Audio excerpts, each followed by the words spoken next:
So how are you finding your second month as the leader of the Green Party? I mean, I'm absolutely loving every second. That's balanced with the fact that this country and the world is in turmoil right now, and we badly need to face the urgency of this moment. But in terms of the energy of the Green Party, we just hit 80,000 members.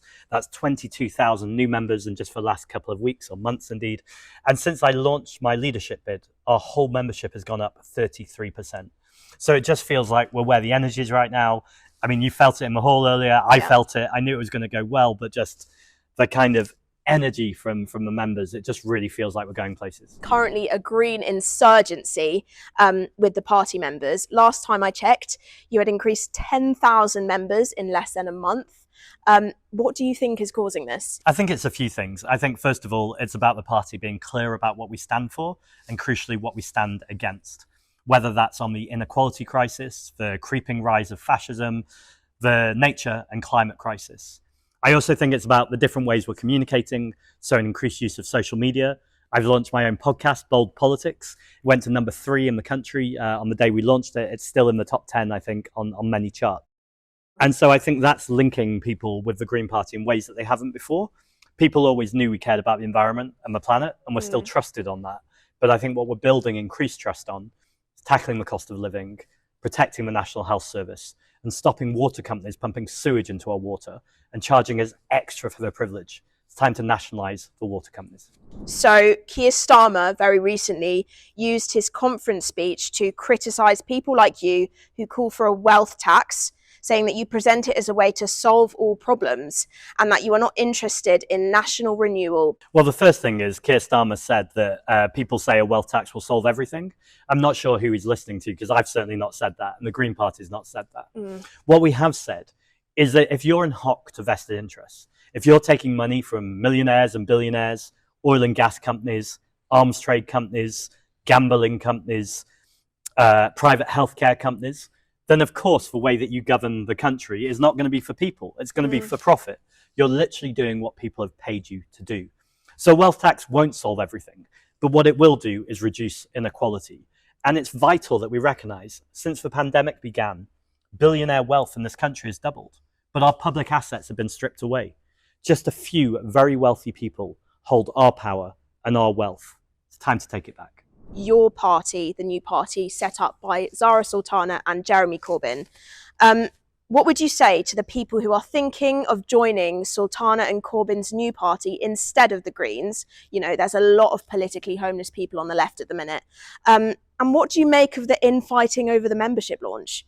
Well, that's up to them, really, how they operate in terms of their movement. But what I would say is I have a relentless focus right now in growing the Green Party. We've talked about membership numbers. We could also talk about the amount of Labour councillors who have defected to the Green Party. 21 this year, 10 of them just last month alone. In terms of winning elections, in Brighton just last month, we won a local election where the Labour vote plummeted and the Green vote rocketed. That's not one case. That's happening all over the place. In Barking and Dagenham just last month, 3 Labour councillors, former Labour councillors, and now Green Party councillors. So I think, or I know, we just don't have time to mess around. We're at a Green Party conference right now, where in the room next to us, people are voting on our policy and our strategy. 1 member, 1 vote. So if anyone's not joining the Green Party because they think there's one policy or one thing they don't quite agree with, I'd say join the party, get involved with the voting. This is a genuine democratic vehicle, but the difference is we got nearly 2 million votes in the last election. We have 39 places where we are in second place.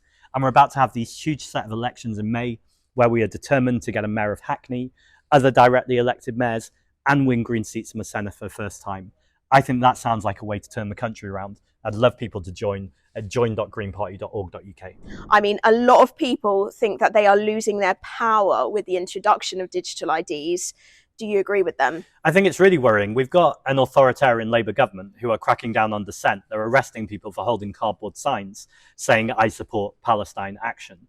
The fact that these digital IDs are particularly worrying for people from minority communities.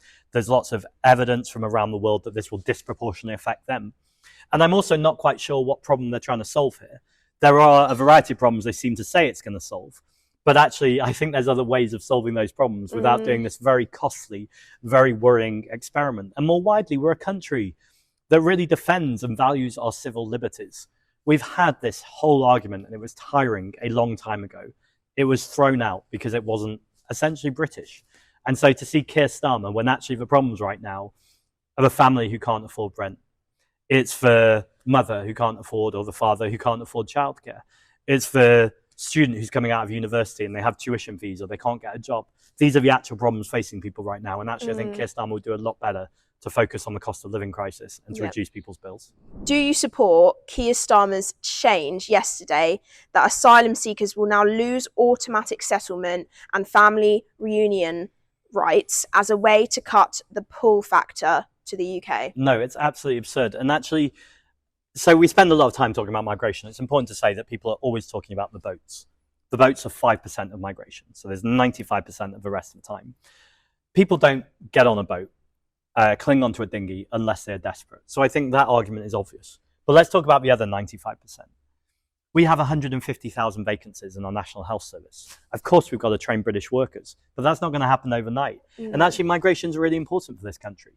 And beyond all of this, I don't think it's just about the economic arguments. I think it's about the humanitarian ones. Migration is circular. Again, my podcast, Bold Politics, had a really interesting interview with Zoe Gardner, the migration expert, where she talks about people come here and people go, and it's always worked like that.